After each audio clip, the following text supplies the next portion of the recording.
నమస్తే అండి. 29వ సాలభంజిక. పేరేమో సంప్రదాయవల్లి అని చెప్పింది. ఇప్పుడు ఇందులో రాబోయే కథ ఏంటనుకుంటున్నారు మీరు? సాహసం కాదు, దానం. అంటే సరే ఉంటుంది, విక్రమార్కుని ఆ జీవ లక్షణం కాబట్టి, విక్రమార్కుని డిఎన్ఏలో ఉంది కాబట్టి దానం చేయడం అనేది ఉంటుంది దాదాపు ప్రతి కథలో కూడా. అది కాదు ఇక్కడ. అకౌంటెన్సీ అండి ఈరోజు మనం మాట్లాడుకోబోయేది. బీకాము, ఎంకాము, సిఏలు, అకౌంటెంట్లు, ట్యాక్స్ కన్సల్టెంట్స్, వాళ్ళందరినీ మెచ్చుకుంటూ వాళ్ళందరికీ కావాల్సిన భాష వాడుతూ ఈరోజు కథ 29వ సాలభంజిక చెప్పిన కథ మనం చెప్పుకుంటాం. ఇందులో భారీగా ట్విస్ట్స్, టర్న్స్, సాహసాలు అవన్నీ ఉండవు. ఎందుకంటే నిన్న మొన్న కథల్లో మనం వరుసగా చూసుకుంటూ వచ్చాం. నేను మీకు అంతకుముందు కూడా చెప్పాను, స్ట్రైట్ లైన్ లాగా ఉండదు కథ అనేది. మొత్తం ఆ సాలభంజికలకు సంబంధించింది 2-3 కథలు అలా సాహసాన్ని, వీరత్వాన్ని చూపించేవి, ట్విస్ట్లతో ఉన్నవి ఉన్నాయంటే టక్కున ఒక కథ వేరే ఒక విషయాన్ని చెప్పేటటువంటి కథ వస్తుంది. అలాంటి కథ ఇది. మనం ఇందులో ఉండే ఆసక్తికరమైన అంశాలను గ్రహించడానికి ప్రయత్నం చేద్దాం. అద్భుతమైన వర్ణన ఉంది, అందులో నుంచి మనం ఏం నేర్చుకోవాలో అది నేర్చుకోవడానికి ప్రయత్నం చేద్దాం. ఈరోజు కథ లోపల ట్విస్ట్స్ అండ్ టర్న్స్ ఏమీ ఎక్కువగా ఉండవు కాబట్టి ముందు నేను నా పర్సనల్ ఎక్స్పీరియన్స్ ఒకటి షేర్ చేస్తాను అకౌంటెన్సీకి సంబంధించి. చిట్ట చివరిలో ఈ అకౌంట్స్కి సంబంధించిన ఒక ఆసక్తికరమైన అంశాన్ని నేను చెప్తాను, ఎటిమాలజీ అండ్ సోషియాలజీ. సో ఇప్పుడు మీరు ఇది వింటారు, కథ అయిపోయిన తర్వాత ఆ విషయాన్ని తెలుసుకొని మరీ వీడియోలో నుంచి బయటికి వెళ్ళిపోతారు. ముందు పర్సనల్ ఎక్స్పీరియన్స్ షేర్ చేస్తాను.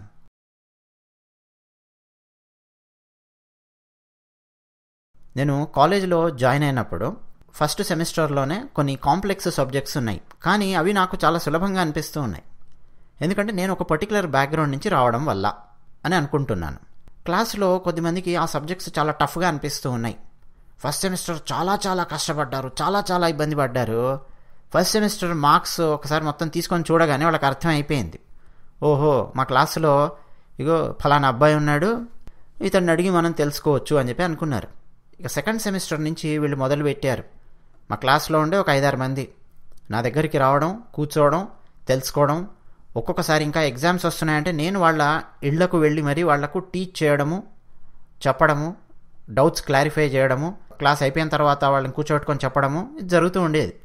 అంటే వాళ్ళ సబ్జెక్ట్ మొత్తం వేరే సబ్జెక్ట్ బ్యాక్గ్రౌండ్ నుంచి వచ్చినటువంటి వాళ్ళు ఇంకా పాపం కష్టపడుతుంటారు. విషయం ఇక్కడితో ఆగదు కదా. యూనివర్సిటీస్లో క్రికెట్ ఆడేటప్పుడు టీ కోట్ల దగ్గర మామూలుగా ఎవరో ఫ్రెండ్స్తో మాట్లాడేటప్పుడు, అరే పలానా సబ్జెక్టు చాలా టఫ్ ఉందిరా అని చెప్పి వేరే కాలేజ్ వాళ్ళు, వేరే యూనివర్సిటీ వాళ్ళు అంటూ ఉంటే, సేమ్ మా క్లాసే ఉంటుంది కాకపోతే కాలేజ్ వేరు అయ్యి ఉండొచ్చు. మా క్లాస్లో ఉన్నాడు మా ఫ్రెండ్, మాకు చాలా ఈజీగా చెప్పేస్తున్నాడు అని చెప్పి వాళ్ళు, అంటే మా క్లాస్లో నేను ఎవరికైతే టీచ్ చేస్తున్నానో వీళ్ళు వెళ్ళి వేరే వాళ్లకు ఇన్ఫర్మేషన్ ఇవ్వడం.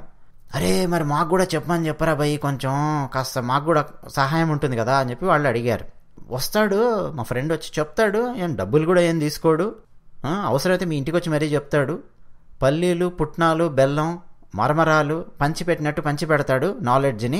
కాబట్టి మీరు ఏమి కంగారు పడకండి, నేను చెప్తాను మా ఫ్రెండ్కి అని నేను అసలు ఏం అనకుండానే మాట ఇచ్చేసేసారు. మా క్లాస్మేట్స్ 2-3 ఉన్నారని చెప్పాను కదా, వాళ్ళు వేరే కాలేజీ వాళ్ళు కూడా వచ్చి మెల్లిగా కాలేజ్ అయిపోయిన తర్వాత నా దగ్గరకు వచ్చి మాట్లాడడం, మాకు ఫలానా సబ్జెక్ట్ చాలా టఫ్గా ఉంది, దయచేసి చెప్తావా ఇవన్నీ అడిగారు.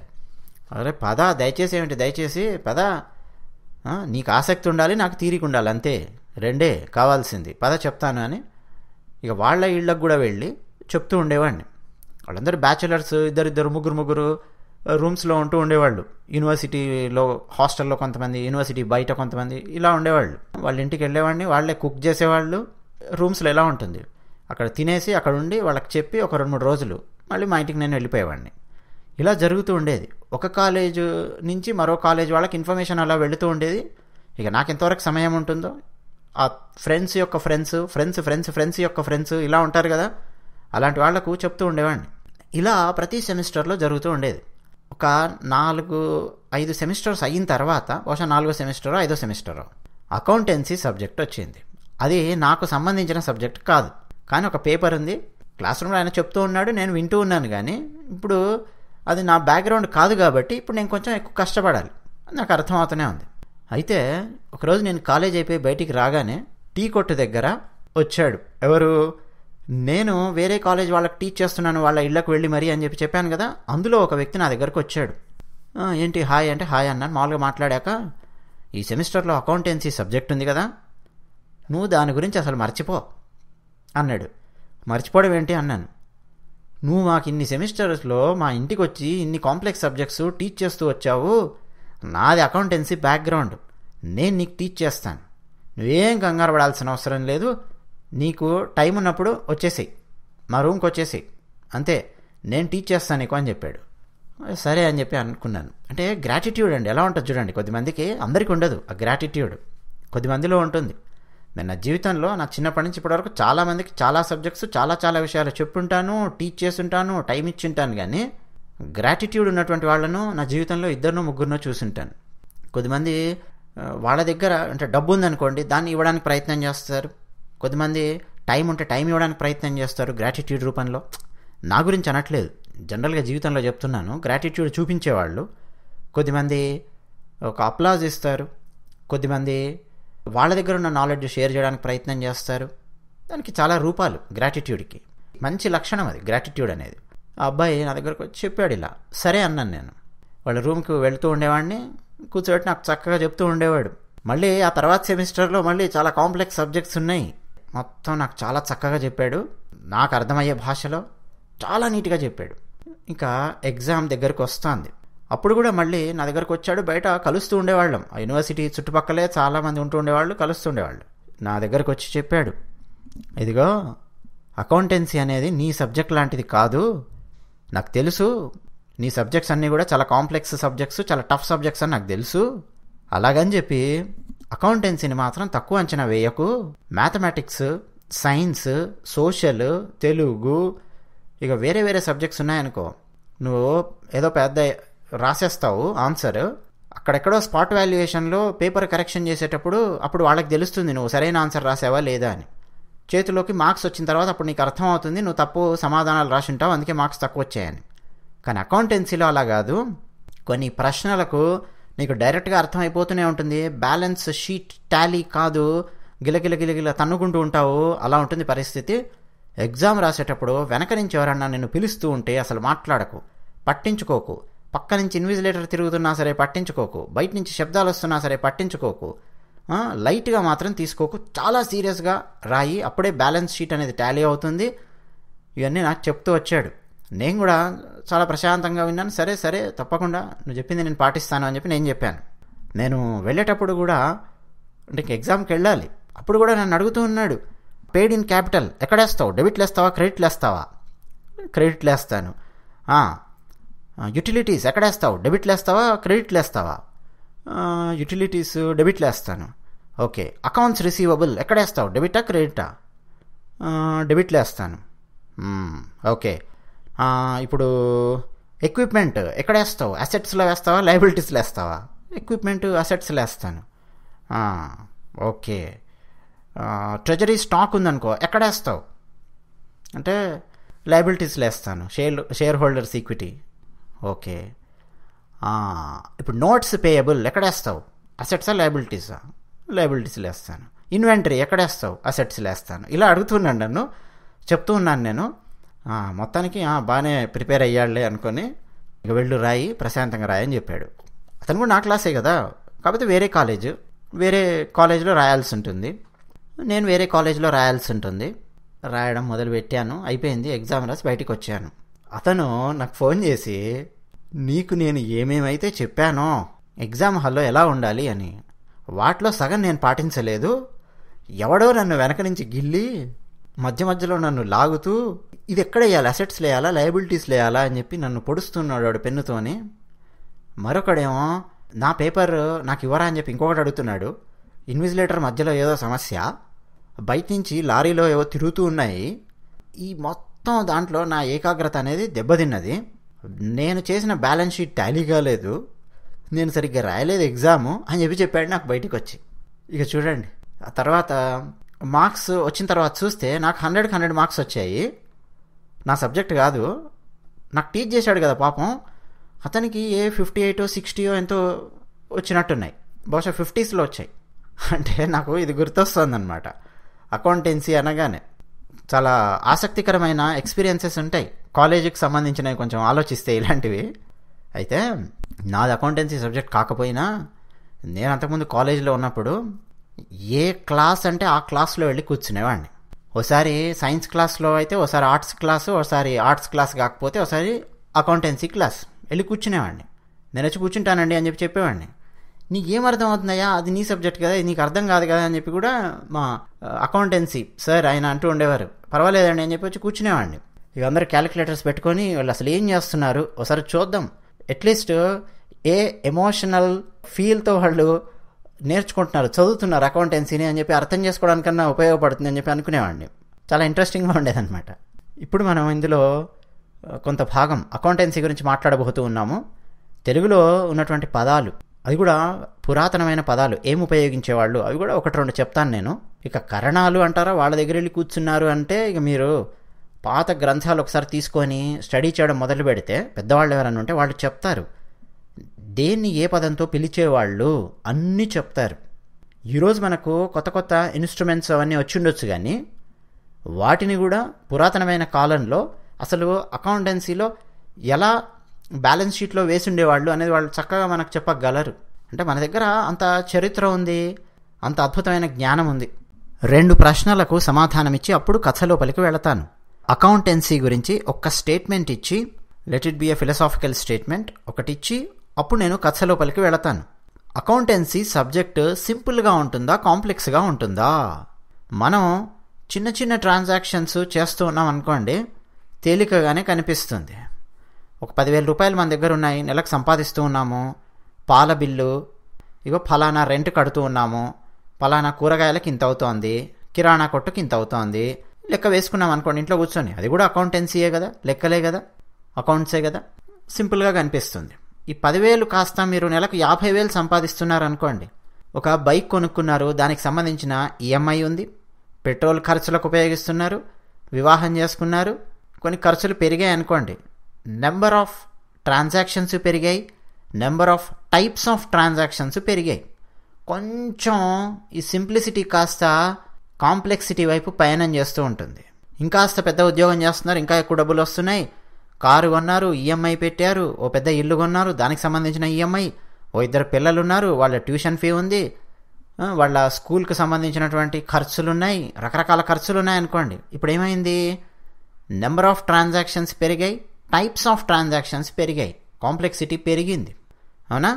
అంటే అకౌంట్స్ యొక్క కాంప్లెక్సిటీ అన్నది వ్యక్తుల మీద ఆధారపడి ఉంటుంది.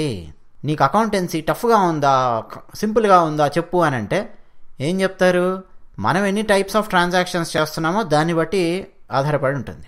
అదే మీరు ఇంకాస్త బాగా ఎదిగి జీవితంలో ఒక పెద్ద కంపెనీ పెట్టి ఒక 500 మందికి ఉద్యోగాలు ఇచ్చారనుకోండి, ఇప్పుడు ఏమైంది, చాలా పెరిగిపోయింది కాంప్లెక్సిటీ, అందులో చట్టాలు వచ్చేసాయి, ప్రభుత్వం ఇన్వాల్వ్ అయ్యింది, ఇంకా చాలా చాలా ఉన్నాయి అక్కడ, కాంప్లెక్సిటీ చాలా పెరిగింది. సీఏనో ఎవరో కూర్చుంటే తప్ప ఆ కాంప్లెక్సిటీని తేల్చడం అనేది అసాధ్యం. ఇంట్లో పాల బిల్లు, పేపర్ బిల్లు లెక్క వేసినట్టు అంత సులభంగా వేస్తానంటే కుదరదు. ఎందుకని, నెంబర్ ఆఫ్ ట్రాన్సాక్షన్స్ పెరిగాయి, టైప్స్ ఆఫ్ ట్రాన్సాక్షన్స్ పెరిగాయి, కాంప్లెక్సిటీ అనేది పెరిగింది. ఆ సబ్జెక్టు ఎంతవరకు ఎక్కడ ఎలా ఉపయోగపడుతోంది అన్న దాన్ని బట్టి అప్పుడు అర్థం అవుతోంది సబ్జెక్ట్ కాంప్లెక్స్గా ఉందా, సింపుల్గా ఉందా అన్నటువంటి విషయము. అదే ఇంకా పెద్ద పెద్ద కంపెనీలు పెడుతూ ఉన్నారనుకోండి, ఇంకా చాలా కాంప్లెక్స్గా పెరుగుతుంది. లేదు, మీ దగ్గరే ఒక 20 లక్షలు ఉన్నాయి, ఈ 20 లక్షలను నేను అత్యద్భుతంగా ఎలా ఇన్వెస్ట్ చేయాలి, మొత్తం చట్టబద్ధంగానే ఉండాలి, ఎలా ఇన్వెస్ట్ చేయాలి ప్రశ్న వేశారనుకోండి, ఒక సీఏ దగ్గర వెళ్ళి కూర్చుంటే వారు చెప్తారు, ఇగో ఇలా ఇలా ఇలా మీరు ఇన్వెస్ట్ చేయండి, ఫలానా బ్యాంకులలో తక్కువ ఇంట్రెస్ట్ వస్తుంది, మీకు 2 సంవత్సరాలలో ఇంత వచ్చే విధంగా అయితే ఇక్కడ ఇన్వెస్ట్ చేయొచ్చు, ప్రస్తుతం గోల్డ్ పరిస్థితి ఇలా ఉంది గమనిస్తున్నాము, ఇంత మ్యూచువల్ ఫండ్స్లో పెట్టండి చెప్పడం అనేది మొదలు పెడతారు. అవునా? అలాగే ట్యాక్స్ కన్సల్టెంట్స్ ఉన్నారనుకోండి, చెప్తారు, ఇగో మీరు ఇవి అన్నీ యాడ్ చేస్తే మీకు ట్యాక్స్ తగ్గుతుందండి అని చెప్పి చెప్తారు. సో కాంప్లెక్సిటీ అనేది ఏమైంది, మీరు చేసే ట్రాన్సాక్షన్స్ని బట్టి, నెంబర్ ఆఫ్ టైప్స్ ఆఫ్ ట్రాన్సాక్షన్స్ని బట్టి కాంప్లెక్సిటీ అనేది పెరుగుతుంది. అందువల్ల ఏ సబ్జెక్టు కూడా అండి తక్కువది కాదు. ఇప్పుడు భట్టి విక్రమార్క కథలు ఉన్నాయి, ఎక్కడో చిన్న బాలల బొమ్మల పుస్తకం ఒకటి దొరికితే నేను తీసుకొని చెప్పడం మొదలుపెట్టాను అనుకోండి, నాకు చాలా సింపుల్గా ఉంటుంది, టకటక 5 నిమిషాల్లో పని అయిపోతుంది, ముగించేసి నేను వెళ్ళిపోవచ్చు. మీరు కూడా ఏదో వింటారు, సాలబంజికల కథలు వినేవాళ్ళు వింటారు. నేను అలా చేయకుండా ఏం చేశాను, కాంప్లెక్స్గా ఉన్నటువంటిది తీసుకున్నాను. సింహాసన ద్వాత్రింశిక పద్యకావ్యాన్ని తీసుకున్నాను. ఒక్కొక్క పద్యం మనం చదవాలి అని అంటే, దాన్ని అర్థం చేసుకోవాలి అంటే దానికి సంబంధించినటువంటి నాలెడ్జ్ పెంచుకుంటూ ఉండాలి, నిరంతరం అధ్యయనం చేస్తూ ఉండాలి. అందులో సంధులు, సమాసాలు, సంస్కృతికి ఏ విధంగా ముడిపడి ఉంది, సమాజానికి ఏ విధంగా ముడిపడి ఉంది, ఇవన్నీ ఆలోచించుకుంటూ క్రోడీకరించుకుంటూ ముందుకు సాగాలి. దానివల్ల ఏమవుతోంది, అత్యద్భుతమైన ఒక గ్రంథాన్ని మనం అధ్యయనం చేయగలుగుతున్నాం, చాలా విషయాలను తెలుసుకోగలుగుతున్నాం, మీరు తెలుసుకోగలుగుతూ ఉన్నారు. అవునా కదా? ఈ జ్ఞానాన్ని పంచుకోవడం అనే విధానంలో మనం భాగస్థలం అయిపోయాం. అలాగే అకౌంటెన్సీ కూడా అంతే. కామర్స్ అనే ఒక పెద్ద మహా అరణ్యంలో అకౌంటెన్సీ అనేది అందులో ప్రవహిస్తున్నటువంటి అద్భుతమైన నది లాంటిది. నీకెన్ని నీళ్లు కావాలో అన్ని నీళ్లు తాగి నది ఇంతే ఉంది అని చెప్పి అనుకుంటే అది తప్పు. మన అవసరం ఎంతుందో, లేదు మనకు అవసరం ఉన్నా లేకపోయినా ఆ నదిని మొత్తం ఒకసారి చూస్తే మూలస్థానం వరకు ఎక్కడి నుంచి వస్తుంది ఏంటనేది అప్పుడు అర్థం అవుతోంది నది యొక్క అందము, నది యొక్క గొప్పతనము, ఎన్ని చెట్లకు అది ఉపయోగపడుతోంది, ఎలా ఉపయోగపడుతోంది అన్నది. ఏ సబ్జెక్టు కాంప్లెక్స్గా ఉంటుందండి, ఏ సబ్జెక్టు తేలికగా ఉంటుంది? స్కూల్ లెవెల్లో ఆర్ కాలేజ్ లెవెల్లో ఉన్న వాళ్ళకి సమాధానం ఇవ్వాలంటే, స్టూడెంట్స్కి సమాధానం ఇవ్వాలంటే, చెప్పే గురువు సమర్థుడయ్యుండి గ్రాస్ప్ చేసుకోగలిగే సామర్థ్యం మనలో ఉండి దాని మీద మనం కృషి చేయగలిగే తత్వం మనలో ఉంటే ప్రతి సబ్జెక్టు మనకు ఆనందాన్ని ఇస్తుంది. అలా కాకుండా సరైన గురువు దొరకలేదనుకోండి, మనం కష్టపడగలము, అంతా బాగానే ఉంది, మన దగ్గర లోపం లేదు, చెప్పే గురువు సరైన వారు దొరకలేదు, సబ్జెక్టు సంక్లిష్టంగా కనిపిస్తుంది. లేదు, గురువు సమర్థులు దొరికారు కానీ మనం గ్రాస్ప్ చేసుకోవడం లేదు, అప్పుడు కూడా సమస్య అనిపిస్తుంది. గురువు సమర్థులు దొరికారు, మనం గ్రాస్ప్ చేసుకున్నాం కానీ దాని గురించి మనం ఆలోచించడం లేదు, కృషి చేయడం లేదు, అప్పుడు కూడా సబ్జెక్టు సంక్లిష్టంగా కనిపిస్తుంది. అయితే ఒక్కసారి కాలేజీలు ఇవన్నీ పక్కన పెట్టేసేసి అసలు వ్యవహారంలోకి దిగితే ఏ సబ్జెక్టు సంక్లిష్టంగా ఉంటుంది అని చెప్పి ఆలోచిస్తే అండి, ఆ సబ్జెక్టు లోతుల్లోకి మనం ఎంత వెళుతూ ఉన్నాము అన్న దాన్ని బట్టి ఆధారపడి ఉంటుంది. టఫ్గా ఉంటుందా అని చెప్పి అనట్లేదు, నేను సంక్లిష్టత గురించి మాట్లాడుతున్నాను, కాంప్లెక్సిటీ గురించి మాట్లాడుతున్నాను. నేను సబ్జెక్ట్ యొక్క కాంప్లెక్సిటీ, మనం ఎంత లోతుల్లోకి వెళ్ళి ఈదుతూ ఉన్నామో అప్పుడు తెలుస్తుంది సముద్రం అనేది ఎలా ఉంటుంది అని. పైపైన ఈదుతున్నప్పుడు ఒక రకంగా కనిపిస్తుంది, బీచ్లో పిచ్చుగుళ్ళు కట్టుకుంటూ ఉన్నప్పుడు ఒక రకంగా కనిపిస్తుంది సముద్రము, ఒకసారి లోతుల్లోకి వెళుతూ ఉంటే మరో రకంగా కనిపిస్తుంది. అందులోనూ తత్వశాస్త్రము మరింత సంక్లిష్టంగా కనిపిస్తూ ఉంటుంది లోతుల్లోకి వెళుతూ ఉన్న కొద్దీ. వాటన్నింటినీ వెలికి తీసినవారు, దర్శించినవారు ఋషులు, ద్రష్టలు, దర్శించినవారు, వారు మనకు అందించారు. మహాభారతంలో విష్ణు సహస్రనామం ఉంది, అందులో ఉండే ప్రతి నామము కూడా ఒక మంత్రము. ఆ ప్రతి నామమును ఒక్కొక్క ఋషి ఒక్కొక్క కాలంలో ఒక్కొక్క సందర్భంలో దర్శించినటువంటి శ్రీమన్నారాయణుని తత్వం, అవన్నీ తీసుకొచ్చి ఒక దగ్గర క్రోడీకరించి మనకు అందించారు వేదవ్యాసుల వారు.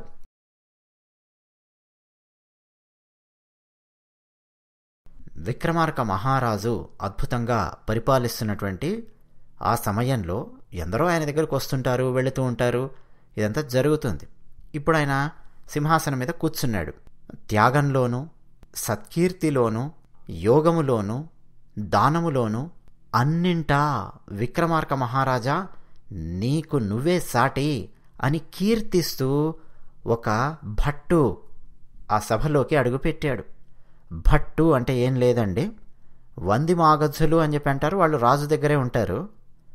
భట్రాజులు అని చెప్పి అంటారు, భట్టు అని చెప్పి అంటారు. ఆ తర్వాత ఈ భట్రాజు అనే పదాన్ని ఏదో తప్పుగా ఉపయోగించడం మొదలుపెట్టారు. దాన్ని తప్పుగా ఉపయోగించాల్సిన అవసరం లేదు. ఎవరైనా సరే ఒకరు మరొకరిని స్తుతిస్తున్నప్పుడు భట్రాజులు కీర్తించినట్టుగా ఉంది అని ఏదో కొంచెం తక్కువ చేసినట్టుగా మాట్లాడుతూ ఉంటారు. కానీ నేను ఎప్పుడు కూడా అలా తక్కువ చేసి మాట్లాడను. ఆ కీర్తనలో కానీ ఆ స్తుతిలో కానీ పాండిత్యం దాగి ఉంటుంది, అద్భుతమైన పాండిత్యం ఉంటుంది. ఏదో ముఖస్థుతి కోసం పొగుడుతూ ఉన్నారనుకోండి, రాజుకు అప్పుడే తెలుస్తుంది. అలా ఒక భట్టు లోపలికి అడుగు పెట్టాడు, విక్రమార్క మహారాజుకు నమస్కారం పెట్టాడు. విక్రమార్క మహారాజు కూడా తిరిగి నమస్కరించి రండి కూర్చోండి అని ఒక ఆసనాన్ని చూపించాడు. కూర్చొని ఇంకా మాట్లాడుతూ ఉన్నాడు. విక్రమార్క మహారాజు వింటూ ఉన్నాడు. మహారాజా, నేను చాలా చోట్ల తిరిగాను. ఎందరో కవితా రసజ్ఞులు నిన్ను కీర్తించారు. నిన్ను ఆశ్రయించుకొని ఎందరో ఉన్నారు. ఎందరో నీ మీద ఆధారపడి జీవిస్తున్నారు. మంత్రులు, దొరలు, శూరులు, వీరులు, కవితా రసజ్ఞులు, పండితులు, ఆశ్రితులు, ఇతర రాజులు ఎంతమంది నిన్ను కొలుస్తూ ఉంటే, ఇదిగో ఈ సింహాసనం మీద కూర్చొని నువ్వు పరిపాలిస్తూ ఉన్నావు. మొత్తం నీ కీర్తి దిగంతాల వరకు వ్యాపించి ఉంది విక్రమార్క మహారాజా అని అతను కీర్తిస్తూ ఉన్నాడు. విక్రమార్క మహారాజు ప్రశాంతంగా వింటూ ఉన్నాడు. ఇంకా అతను అన్నాడు కూర్చొని, కవితయు సర్వలక్షణ పరిజ్ఞానంబు సత్యవాదమును ధీ చాతుర్యును జాగంబు శౌర్యంబు సరసోక్తియును నాగా నీ 7 గుణముల నెన్నబడ్డ చండపుత్రుండా ప్రచండ వాచాలుండా చండ పురాణ దీక్షాగురుండా అని చెప్పి అన్నాడు. అంటే తన గురించి తాను కూడా చెప్పుకుంటూ ఉన్నాడు.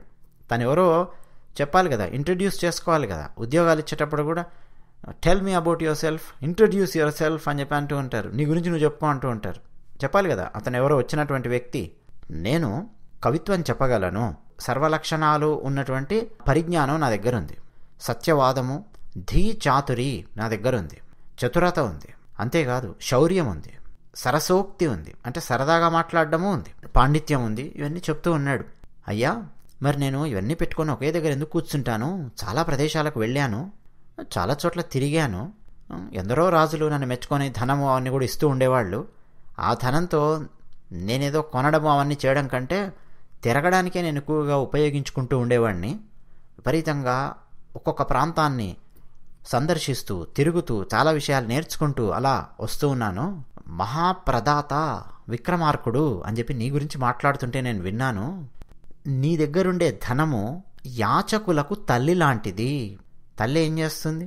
పిల్లలకి ఏ సమస్య రాకుండా కాపాడుతుంది.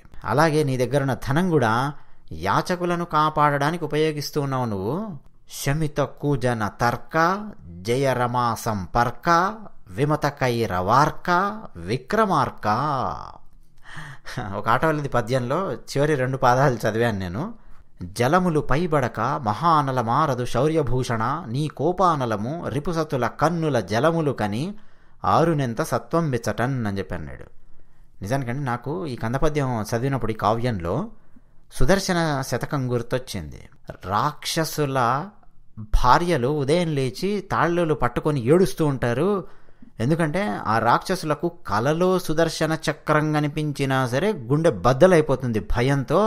అది సుదర్శనుడంటే అని ఆ శతకంలో వర్ణిస్తారు. ఈయన చెప్తున్నాడు, విక్రమార్క నీ శౌర్యభూషణాలు నీ కోపానలము, అనలము అంటే అగ్ని, రిపు సతుల కన్నుల జలములు కని ఆరునెంత సత్వం బిచ్చటన్ అన్నాడు. అసలు విచిత్రమైన సమాసాలు వేశారనమాట కొరై గోపరాజు గారు. రిపు అంటే శత్రువులు, అంటే నీ కోపం వచ్చిందంటే ఇక శత్రువు బతికి బట్ట కట్టడు. విక్రమార్కుడు వింటూ ఉన్నాడు. ఎందుకంటే భట్టు ఆయన మాట్లాడుతున్నప్పుడు మధ్యలో ఆపకూడదు. వాళ్ళు పొగడేటప్పుడు కూడా అండి అందులో నుంచి కవిత్వం వస్తుంది, పాండిత్యం వస్తుంది, అద్భుతమైన అలంకారాలు బయటికి వస్తాయి. వాటన్నింటినీ పక్కనున్న వాళ్ళు కూడా గమనిస్తూ ఉంటారు, నేర్చుకుంటూ ఉంటారు. అందుకని వాళ్ళని ఆపరు. చాలే చాలే ఇంక చాలే ఆపు అని చెప్పి అనరు. అంటే ఆ పొగడతలను నెత్తిమీదకి ఎక్కించుకోవడానికి కాదు. భట్రాజులు మాట్లాడుతూ ఉన్నప్పుడు వినడం అనేది సాంప్రదాయం కాబట్టి వింటున్నాడు. ఇప్పుడు చెప్పాడు, వింధ్యా పర్వతాలలో రత్నపురము అనే ఒక నగరం ఉంది విక్రమార్క మహారాజా. ఒక భవనాన్ని మించి మరొక భవనం ఉంది. వింధ్యా పర్వత శ్రేణి మధ్యలో అత్యద్భుతమైన రాజ్యము రత్నపురము. దాన్ని ఏలే రాజు పేరు జయసేనుడు. ఎంత ధనముందో ఆయన దగ్గర అంత భక్తి ఉంది ఆ రాజు లోపల. వచ్చి ఎవరైనా సరే అడుగుతూ ఉన్నారంటే యాచకులు వాళ్ళకి ఇస్తూ ఉంటాడు. వంది జనప్రియుడు అన్నాడు. మహానుభావుడు ఆ రాజు అని చెప్తున్నాడు. అంటే వేరే రాజును పొగుడుతున్నాడు విక్రమార్కుడి ముందు. విక్రమార్కుడు ప్రశాంతంగా వింటున్నాడు. వేరే వ్యక్తిని పొగుడుతూ ఉంటే ఈర్ష్య తెచ్చుకోవడం ఎందుకు? అలా తెచ్చుకుంటే వేరే వాళ్ళ గొప్పతనం మనకెలా అర్థం అవుతుంది? వింటూ ఉన్నాడు ప్రశాంతంగా విక్రమార్కుడు. ఆ రాజు దగ్గరికి ఎవరైనా సరే దీనులు వచ్చి అడిగారా, దూరాల నుంచి వచ్చి అడుగుతూ ఉంటారు. వాళ్ళు ధనవంతులైపోతూ ఉంటారు. అంత చక్కగా దాన ధర్మాలు అవన్నీ చేస్తూ ఉంటాడు ఆ రాజు. విక్రమార్కుడు కూడా వసంతోత్సవం చేశాడు. మీరు చూశారు కదా వీడియో. 2 భటులు తన్నుకోవడం నేను చెప్పాను. ఎంతమందికి గుర్తుందో గుర్తులేదో నాకు తెలియదు. గుర్తున్న వాళ్ళు కామెంట్ సెక్షన్లో రాయండి. ఆ భటుల పేర్లు కామెంట్ సెక్షన్లో రాయండి. ఎంతమందికి గుర్తుందో తెలుస్తుంది విక్రమార్కుని వసంతోత్సవంలో. ఇప్పుడు ఇతను ఇంకో రాజ్యపు వసంతోత్సవం గురించి చెప్తూ అక్కడ వసంతోత్సవంలో కవులు, బంటులు, భట్టులు, గాయకులు, నర్తకులు వాళ్ళందరూ కీర్తిస్తూ ముందు నడుస్తూ ఉన్నారు. మధ్యలో ఆయన నడుస్తూ ఉంటే వారకాంతలు సుగంధ ద్రవ్యాలు తీసుకొని చల్లుతూ ఉన్నారు చుట్టుపక్కల. రాజు మధ్యలో నడుస్తూ ఉద్యానవన భూమికి వచ్చాడు. అక్కడ హితులు, మంత్రులు, ఇతర రాజులు, భూస్వాములు, భటులు అందరూ అక్కడున్నారు. ముందుగా వసంత పూజ జరిపించాడు. పూజలు అయిపోయిన తర్వాత కాశ్మీర కస్తూరికా కర్పూరాది వసంత ఖేళనములం కావించెనుల్లాసి అయ్యి అన్నాడు. అంటే ఆ రాజు ముందుగా కాశ్మీర్ నుంచి తీసుకొచ్చినటువంటి కస్తూరిని అందరి మీద చల్లుతాడు. ఆ తర్వాత అందరూ ఒకరి మీద ఒకరు చల్లుకుంటారు. ఇదంతా చెప్తున్నాడండి. ఇది ఎందుకు మనం అధ్యయనం చేయాలంటే, మన సంస్కృతి గురించి అర్థం చేసుకోవాలంటే కావ్యాలను అధ్యయనం చేయాలి. పేదవాళ్ళు, డబ్బులు అవసరం ఉన్నవాళ్ళు అందరూ వచ్చి అక్కడ నిలబడితే 9 లక్షలు అక్కడొచ్చిన యాచకులకు మొత్తం ఇచ్చేశాడు. ఆయన కీర్తిని పొగుడుతూ యాచకులందరూ వెళ్ళిపోయారు. నన్ను దగ్గరికి పిలిచాడు. అద్భుతమైన వస్తువులను కొన్నింటిని నాకు ఇచ్చాడు. అలాగే కొంత ధనాన్ని కూడా నాకు ఇచ్చాడు. ఇది తీసుకోండి, ఈ వస్తువులు తీసుకోండి అని నాకు ఇచ్చి నన్ను భద్రంగా పంపించాడు. నాకు చాలా ఆనందం వేసింది విక్రమార్క మహారాజా. ఆ రాజు చాలా అద్భుతంగా చేశాడు వసంతోత్సవాన్ని. ఇదంతా చెప్పి ఆ భట్రాజు మౌనం వహించాడు. సాంప్రదాయాన్ని అనుసరించి భట్రాజుకు ధనాన్ని ఇవ్వాలి కాబట్టి వెంటనే విక్రమార్కుడు తన కోశాధికారి వంక చూశాడు. ఈయనను తీసుకొని వెళ్ళండి, మన రత్నాలు ఏ ఏ భాండాగారాలలో ఉన్నాయో అవన్నీ ఇతనికి చూపించండి, బంగారు మందిరాలు చూపించండి, కనక నూపురములు ఇవన్నీ ఉన్నటువంటివి చూపించండి, రకరకాల వస్తువులు సేకరించుంటామే మనం, ఆ గృహాన్ని మొత్తం చూపించండి. అసలు ఇక మొత్తం మన సంపద అంటూ ఏదైతే ఉందో వరుసగా ఇతన్ని తీసుకొని చూపించుకుంటూ వెళ్ళిపోండి. ఇతను ఏం కావాలంటే అది తీసుకుంటాడు. మీరు అడ్డు చెప్పకండి, మీరు చూపించడం మాత్రమే చెయ్యండి. ఈయన ఇదిగో ఇది నాకు కావాలి, ఇది నాకు కావాలి, అది నేను తీసుకుంటాను, ఇది నేను తీసుకుంటాను అన్నాడు అనుకోండి, వాటిని మూటలు కట్టండి, ఇతని పక్కన పెట్టేసేయండి. ఇతను వెంట మీరు తీసుకొని రండి, అతను అన్నీ మోయలేడు కదా, తీసుకొని రండి అని విక్రమార్కుడు అన్నాడు. సరే పదండి అని చెప్పి భట్రాజును తీసుకొని వెళ్ళారు. ఒక్కొక్క భవనం లోపలి నుంచి అలా తీసుకొని వెళుతూ ఉన్నారు. విక్రమార్క మహారాజు గారి సంపద ఒక వచనంలో వర్ణించాడు. మదశుకానుకృతంబులగు మరకతంబులును, పరిపుష్పరాగంబులగు పుష్పరాగంబులును, ధామాధికంబులగు గోమేధికంబులును, ప్రభాస ఫలంబులగు ముక్తా ఫలంబులును, విడంబిత బాల ప్రవాళంబులగు ప్రవాళంబులును, అదృష్ట వైదూర్యంబులగు వైదూర్యంబులును, యమునా నీర నీలంబులగు నీలంబులును, రుచి విజిత వజ్రంబులగు వజ్రంబులును, కల్పిత పద్మరాగంబులగు పద్మరాగంబులును, నవధీరత మేరు శిఖరంబులగు కనక శిఖరంబులును, నధిరీకృతార్ణవాజులగు తేజులును, నృపమిత దిగ్గజంబులగు మత్త గజంబులును, కర్ణికార సువర్ణాకారంబులగు సువర్ణాలంకారంబులును, నానాంశుకంబులగు చీనాంశుకంబులును, కనుపట్టంజూపిన నవ్వందివరుండు నివ్వెరగంది తత్యాగ సంపదలకు కంపిత శిరస్కుండై. అసలు విక్రమార్క మహారాజు గారి ఆస్తి, ఆ భాండాగారాలు, ధనాగారాలు, ఆ శాలలన్నీ చూస్తూ ఉన్నాడు. గోమేధికములు సామాన్యమైనవి కాదు, ఒక్కొక్కటి ప్రతి దానికండి ఒక విశేషణాన్ని వేశాడు కవి. ఎలా ఉన్నాయి అని చెప్పి వర్ణిస్తూ, ఉదాహరణకు నీలములను వర్ణించాలనుకోండి, ఆ నీలములున్నాయండి ఒక గదిలో అని చెప్పి అనాలంటే యమునా నీర నీలంబులగు నీలంబులును అన్నాడు. యమునా నది ఎంత నీలంగా ఉంటుందో, కాలమేఘము ఎలా ఉంటుందో అలా ఉంటుంది యమునా నది నీరు రంగు, అలా ఉన్నాయి నీలములు అని చెప్పి అన్నాడు. ఇలా నవరత్నాలు, ఒక్కొక్క రత్నానికి సంబంధించిన నగలు, ఆ రత్నాలు అవన్నీ పెట్టెల నిండా మొత్తం ఒక్కొక్క భవనంలో ఉన్నాయి. అంటే ఒక భవనం నిండా వజ్రాలు, ఒక భవనం నిండా గోమేధికాలు, ఒక భవనం నిండా వైడూర్యములు, ఒక భవనం నిండా పుష్పరాగములు, ఒక భవనం నిండా మరకతములు, మరకతం ఆకుపచ్చగా ఉంటుంది, ఒక భవనం నిండా పద్మరాగములు. ఇలా చూసుకుంటూ వెళుతూ ఉన్నాడు. అద్భుతమైనటువంటి అశ్వములు, ఒక దగ్గర చూస్తే మత్త గజంబులు ఆ శాల లోపల, అవి కావాలంటే అవి కూడా తీసుకోవచ్చు ఆయన. అయ్యా నాకు ఈ 2 ఏనుగులు కావాలి, తీసుకెళ్ళొచ్చు. ఆ తర్వాత మేపలేక చేస్తాడు, అది వేరే విషయం, తీసుకోవచ్చు కావాలంటే. ఆ తర్వాత చీనాంశుకంబులును అన్నాడు, చీనాంబరాలు అని చెప్పి అంటూ ఉంటారు. పట్టు వస్త్రములు మొత్తం ఒక పెద్ద భవనం నిండా, అంటే స్త్రీలకు సంబంధించినవి ఉన్నాయి, పురుషులకు సంబంధించినవి ఉన్నాయి. కావాలంటే ఈయన భార్యకు, ఈయన పిల్లలు గిల్లలు జల్ల మొత్తం అందరికీ మడత పెట్టేయచ్చు. భార్యకు 10 పట్టు చీరలును, పిల్లలకు 10 పట్టు పంచలును, ఈయనకు కావాల్సినవన్నీ కూడా మడత పెట్టేయచ్చు, తీసుకోవచ్చు, ఎవరేమన్నారు అక్కడ. కంపిత శిరస్కుండై అన్నాడు. తలకాయ ఒక అసలు వణికిపోతోంది ఆ సంపద మొత్తం చూస్తుంటే. మనం గనక అండి ఏదైనా సరే ఒక పెద్ద మ్యూజియంలోకి వెళ్ళామనుకోండి, దాంట్ లోపలికి అడుగు పెడితేనే మనకు ఒక రకమైన భావన వస్తుంది. అరే ఇన్ని ఖడ్గాలు ఉన్నాయా, అరే రే ఈ వజ్రాలు ఉన్నాయా, ఇలా ఉన్నాయా, అలా ఉన్నాయా అని చెప్పి అనిపిస్తూ ఉంటుంది. అవేవి కూడా పనికిరావు. విక్రమార్క మహారాజు గారి ధనాగారాల ముందు, ఆ శాలల ముందు అన్నీ ఉన్నాయి. మొత్తం తల వణుకుతోంది. తనకి ఏమేం కావాలి అనేది మొత్తం చూసుకుంటున్నాడు. అది తీసుకుంటాను, ఇది తీసుకుంటాను, మొత్తం పక్కనే ఉన్నటువంటి వాళ్ళకి చెప్తూ ఉన్నాడు.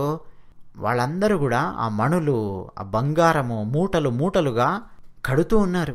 మళ్ళీ ఇతను సభా భవనం లోపలికి వచ్చాడు. విక్రమార్క మహారాజుకు 2 చేతులు జోడించి నమస్కరించాడు. అయ్యా విక్రమార్క మహారాజా, మరి నేను మూట కట్టుకున్నవన్నీ ఎంత అయ్యి ఉంటాయని మీరు అనుకుంటున్నారు, ఎంత డబ్బు అయి ఉంటుందని మీరు అనుకుంటున్నారు అని చెప్పి అన్నాడు. వెంటనే విక్రమార్క మహారాజు నవ్వి, ఎంత ధనమైతే నాకెందుకండి, సంఖ్యతో పని లేదు అన్నాడు. వెంటనే ఇప్పుడు అతను మాట్లాడాడండి. అకౌంటెన్సీ పరిభాష, కరణములు, ట్యాక్సులు, అకౌంటెన్సీ పుస్తకాలు అదంతా మాట్లాడుతున్నాడు ఆ వ్యక్తి. ముందు ఆశ్చర్యపోయి, ధరణీష అంటే ఓ రాజా, నీ ఉదారత నాకు చాలా ఆనందాన్ని కలిగిస్తోంది, కానీ చిన్న విన్నపాన్ని నేను చెప్పాలనుకుంటున్నాను, వింటావా అన్నాడు. చెప్పండి వింటాను అన్నాడు విక్రమార్కుడు. అయ్యా ఎవరికైనా ఏదైనా ఇస్తున్నప్పుడు ఎంత ఇస్తున్నాను ఏంటి అనేది లెక్క పత్రము అదంతా చూసుకోవాలి కదా, లేకపోతే ఏం జరుగుతుందో తెలుసా విక్రమార్క మహారాజా, నాకెంత ఇచ్చాను అన్నది మీకు సంబంధం లేకపోయినా లెక్కలైతే వాళ్ళు రాసి పెట్టాలి కదా. మరి వాళ్ళు తప్పుడు లెక్కలు రాస్తే అప్పుడు నీ పరిస్థితి ఏమిటి? నాకు ఇచ్చిన దానికి రెట్టింపిచ్చాననో, కొన్ని వజ్రాలు చక్కగా నొక్కేసేసి అవిచ్చాను ఇవిచ్చాను అని చెప్పి తప్పుడు లెక్కలు రాస్తే అప్పుడు పరిస్థితి ఏంటి? మీకు తెలియంది కాదు, మీరు చూసుకుంటారో నాకు తెలుసు, కానీ దానం ఇచ్చేటప్పుడు కూడా ధనాగారం నుంచి డబ్బులు ఇచ్చేటప్పుడు చూసుకోవాలి కదా ఆ వివరాలు ఏంటి అన్నది. ఆ రాసేవాళ్ళు సరిగ్గా రాయకపోతే ఎన్ని సమస్యలు వస్తాయో తెలుసా ప్రభువులకు. నేను చాలా రాజ్యాలలో చూశాను. ఆ రాసేవాళ్ళు సరిగ్గా రాస్తే, నీతిగా రాస్తే ఆ రాజ్యంలో ఎంత చక్కగా పనులన్నీ నడుస్తాయో అది కూడా నేను చూశాను. వ్రాతగాళ్లను అస్సలు నమ్మకూడదు మహారాజా. మీ కోశాధికారులు వాళ్ళందరూ ఉండొచ్చు, వాళ్ళ కింద ఉన్నటువంటి వాళ్ళు ఉంటారు కదా లెక్కలు రాసేవాళ్ళు, అంత సులభంగా నమ్మొద్దు. నా జీవితంలో నేను చూశాను. కరణీకము, కరణము, ఈ రెవెన్యూ లెక్కలు, ఇప్పుడు భాషలో చెప్పాలంటే భూములు, దానికి సంబంధించిన శిస్తు, ఏ భూమి ఎంత ఉన్నది, దానికి లెక్కలు ఎలా వేయాలి, ఎవరికి భూమిని ఎప్పుడు అమ్మారు, ఆ వివరాలకు సంబంధించినవి, ఇవన్నీ అన్నమాట కరణీకంలో భాగం. వాళ్ళు సక్రమంగా నిర్వర్తిస్తూ ఉంటే అత్యద్భుతంగా ఉంటుంది రాజ్యం అన్నది. వాళ్ళల్లో ఎవరైనా సరే పొరపాటున తప్పుడు లెక్క రాసినా, ఉద్దేశపూర్వకంగా తప్పుడు లెక్క రాసినా, అలసత్వం వల్ల రాసినా రాజ్యానికి సమస్య వస్తుంది, ఇబ్బంది పడుతూ ఉంటారు మహారాజా. ఒక పదం ఉపయోగించాడండి, వహి అన్నాడు. మహి అంటేనేమో భూమి, వహి అంటే ఏంటండి?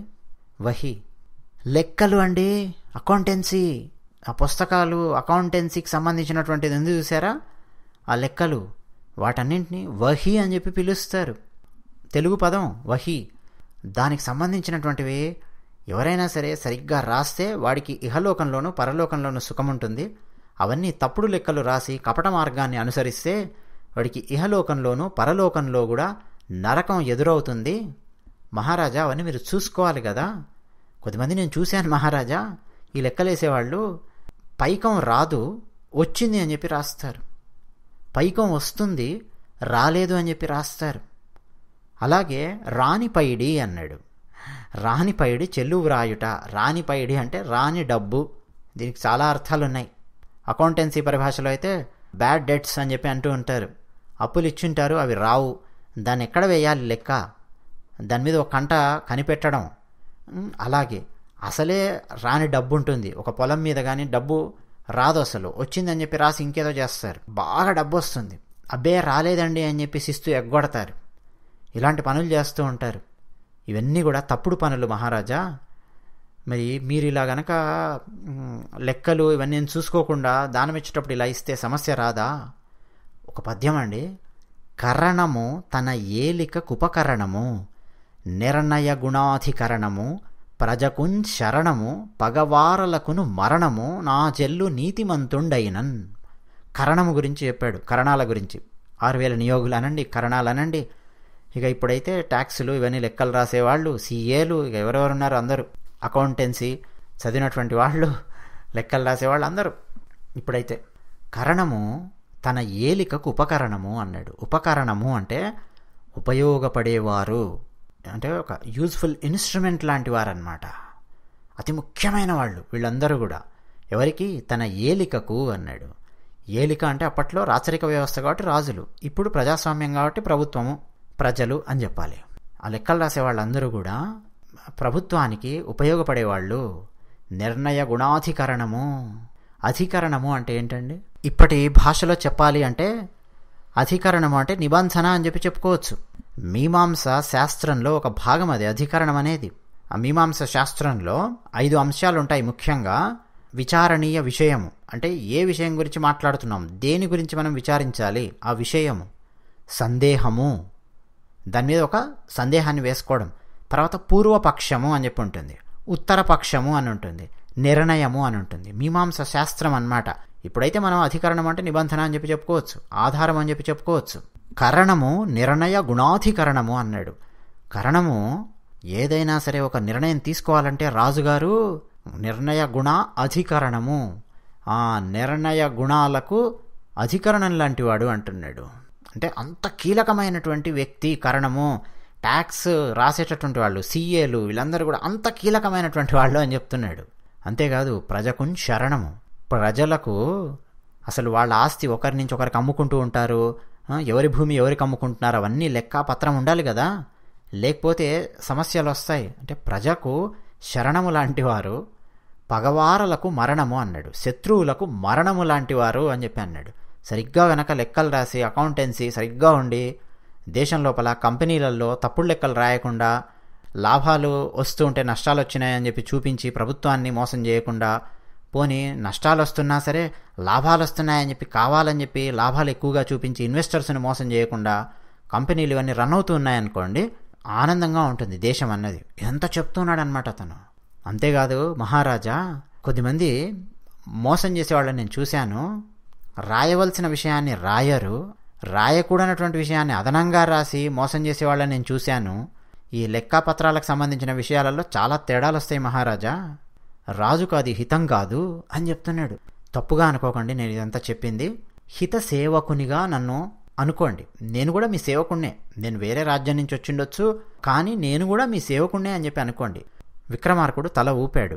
వెంటనే అన్నాడు, మహారాజా మీరు అడగకపోయినా చెప్పడం నా బాధ్యత కాబట్టి నేను చెప్తున్నాను. మొత్తం మణులు అవన్నీ నేను తీసుకున్నాను కదా, బంగారము వజ్రాలు నాకు కావాల్సినవి నేను తీసుకున్నాను. మీరు తీసుకోమన్నారు కాబట్టి నేను తీసుకున్నాను, మొహమాటమేలో తీసుకున్నాను. రత్న ధన స్వర్ణ సంఖ్య ఎంతైందో తెలుసా నేను తీసుకున్నవి? 50,60,00,000 అని చెప్పాడు. వాటి విలువ ఎంతో తెలుసా మహారాజా? 50,60,00,000. అంత విలువ కలిగిన ధనాన్ని నేను తీసుకున్నాను మీ దగ్గర నుంచి. వజ్రాలు మణులు మాణిక్యాలు అవన్నీ నేను తీసుకున్నాను అని చెప్పాడు. అబద్ధం ఏం లేదు, మొహమాటం లేకుండా చెప్పేశాడు. విక్రమార్కుడికి అసలు ఎంత అయింది అనేది కూడా ఆయనకు అనవసరం, కానీ చెప్పాడు ఇతను. విక్రమార్కుడు చిరునవ్వు నవ్వాడు. వెంటనే ఇతను మళ్ళీ నమస్కారం పెట్టి విక్రమార్క మహారాజుకు, మహారాజా సేవకుల గురించి కూడా నేను మీకు ఇక్కడ చెప్తాను. నేను సేవకుణ్ణే. ఇప్పటివరకు నేను మాట్లాడుతూ వచ్చానే లెక్కలు రాసేవాళ్ళు వాళ్ళు అని చెప్పి, వాళ్ళందరూ కూడా మీ సేవకులే, అందరం మీ సేవకులమే. మరి సేవకులలో ఎవరు మంచి సేవకులు ఎవరు మంచి సేవకులు కాదు అన్న విషయం కూడా నేను చెప్తాను. ఇక్కడున్న వాళ్ళందరికీ కూడా కొంచెం అర్థం అవుతుంది అన్న ఉద్దేశంతో నేను చెప్తున్నాను, తప్పుగా అనుకోకండి. మహారాజా, రాజుకు మంచి కలిగేలా చేసేవాడిని సేవకుడు అంటారు. కొన్ని సందర్భాలలో యజమాని ఒక విషయం చెబితే వెంటనే అబ్బే ఇది నా పని కాదు అని చెప్పి అన్నాడు అనుకోండి, వాడు ఉత్తమమైన సేవకుడు కాదు. అబ్బే నాకేదో రోగమో రొష్టో వచ్చిందండి అని చెప్పి అబద్ధాలు చెప్పాడు అనుకోండి తప్పించుకోవడానికి, వాడు ఉత్తమమైన సేవకుడు కాదు. యజమాని ఒకటి చెప్తూ ఉంటే ఎదురు మాట్లాడేవాడు ఉంటాడు, వాడు ఉత్తమమైన సేవకుడు కాదు.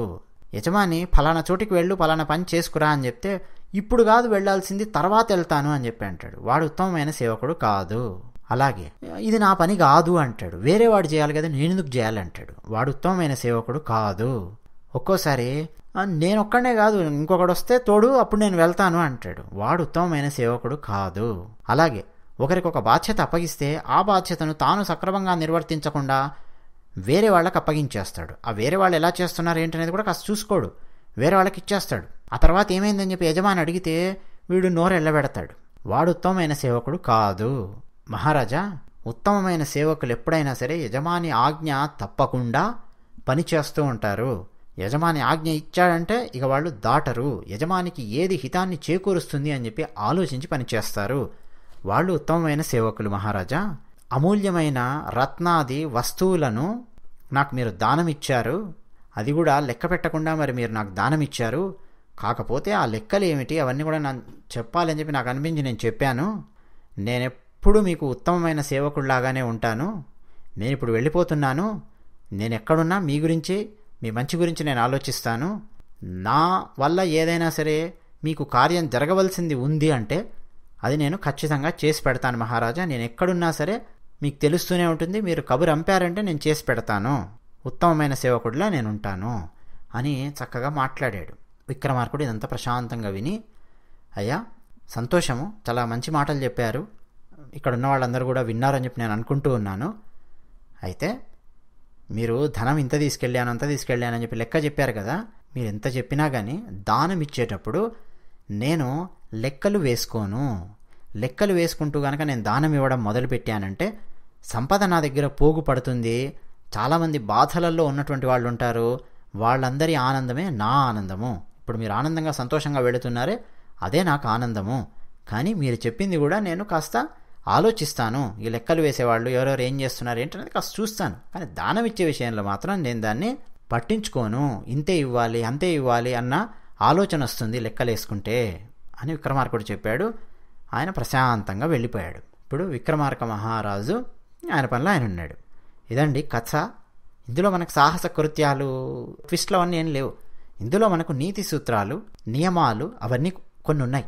యజమాని సేవకుడు ఎలా ఉండాలి, ఈ అకౌంటెన్సీ, ట్యాక్స్ ఇవన్నీ రాసే దానికి సంబంధించినటువంటి లెక్కలు వేసేవాళ్ళు ఎంత కీలకమైనటువంటి వాళ్ళు, అదంతా సింహాసన ద్వాత్రింశిక కావ్యంలో రాశాడు కొరవి గోపరాజు ఎప్పుడో అంటే ఒక్కసారి ఊహించండి.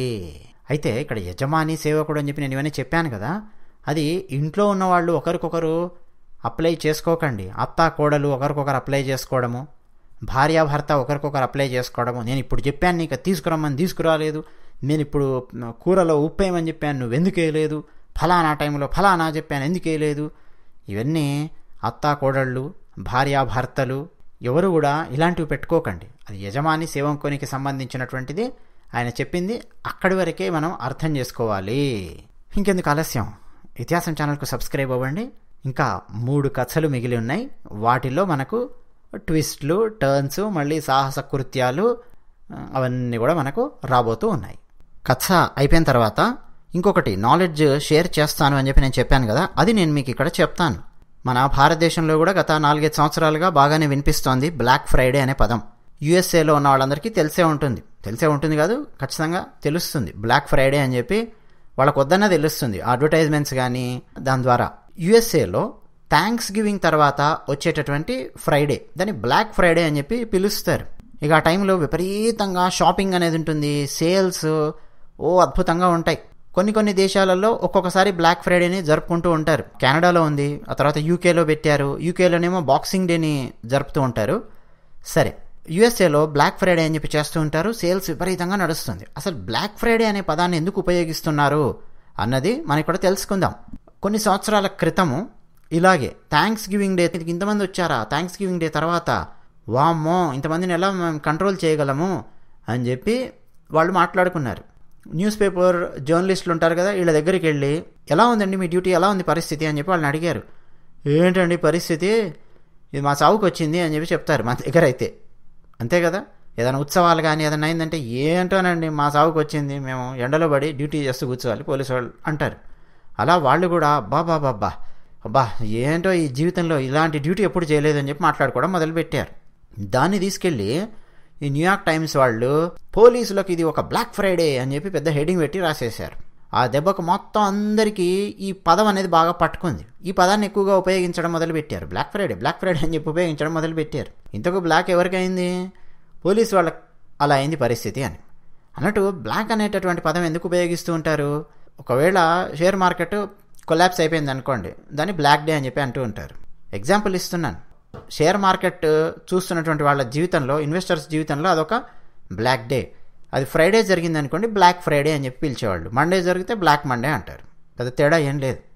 అంటే ఏదో ఒక చెడు జరిగింది అన్నటువంటి మీనింగ్ వస్తుంది. న్యూయార్క్ టైమ్స్ వాళ్ళు అలా హెడింగ్ పెట్టి రాసేసే వరకు జనాలలో కూడా చాలామంది బ్లాక్ ఫ్రైడే అని చెప్పి దాని గురించి మాట్లాడుకోవడం మొదలుపెట్టారు. వెంటనే అమ్మేటటువంటి వాళ్ళు, షాప్స్ వాళ్ళు, ఇదెక్కడి కర్మ అండి, మాకు చక్కగా మాకు సేల్స్ నడుస్తూ ఉంటే మీరేంటి బ్లాక్ ఫ్రైడే అని చెప్పి పేరు పెట్టారు, దీనికి వద్దు అని చెప్పి మాట్లాడడం మొదలుపెట్టారు. నిజానికండి ఫిలడెల్ఫియాలో స్టార్ట్ అయింది ఇదంతా కూడా. ఆ తర్వాత మొత్తం యుఎస్ఏ మొత్తం న్యూయార్క్ టైమ్స్ దెబ్బకి, వాళ్ళు పెట్టినటువంటి హెడ్డింగ్ దెబ్బకి బ్లాక్ ఫ్రైడే అని చెప్పి పిలవడం మొదలుపెట్టారు. అయితే అక్కడ ఎటిమాలజీ స్టడీ చేస్తే ఇంకో పాయింట్ ఉంది. అకౌంటెన్సీ పరిభాషలో ఏం చేస్తూ ఉండేవాళ్ళు అంటే, అంతకుముందు రికార్డ్స్ రాసేటప్పుడు, అకౌంట్స్ క్లోజ్ చేసేటప్పుడు కానీ రికార్డ్స్ రాసేటప్పుడు ప్రాఫిట్స్ ఉన్నాయనుకోండి, వాటిని బ్లాక్ ఇంక్ ఉపయోగించి రాస్తూ ఉండేవాళ్ళు. లాస్ ఉందనుకోండి, రెడ్ ఇంక్ ఉపయోగించి రాస్తూ ఉండేవాళ్ళు. అంటే బ్లాక్ పెన్తోనేమో చక్కగా ప్రాఫిట్ కనిపిస్తుంది, ప్రాఫిట్ వచ్చిందా లాస్ వచ్చిందా ఇవన్నీ ప్రశ్నలు కూడా వేయక్కర్లేదు. ఆ ఓనర్స్ కానీ ఎవరన్నా చూసినా కానీ టక్కున అకౌంట్స్ పుస్తకం తీసుకొని చూసినా కానీ బ్లాక్ కలర్లో కనిపిస్తోంది అక్కడ, వెంటనే ఆహా ప్రాఫిట్స్లో ఉంది ఫలానా బిజినెస్ అని చెప్పి అర్థం అయ్యేది. రెడ్ కలర్లో రాశారనుకోండి, ఇక్కడ ఏదో లాస్ ఉన్నట్టుంది అని చెప్పి అర్థమయ్యేది అనమాట. సో బిజినెస్ గురించి మాట్లాడేటప్పుడు కూడా ఏం మాట్లాడుకునేవాళ్ళు అంటే, లాస్ అని చెప్పాలంటే ఇన్ ద రెడ్ అనేవాళ్ళు, లాభంలో ఉందా అని చెప్పాలంటే ఇన్ ద బ్లాక్ అని చెప్పి అనేవాళ్ళు.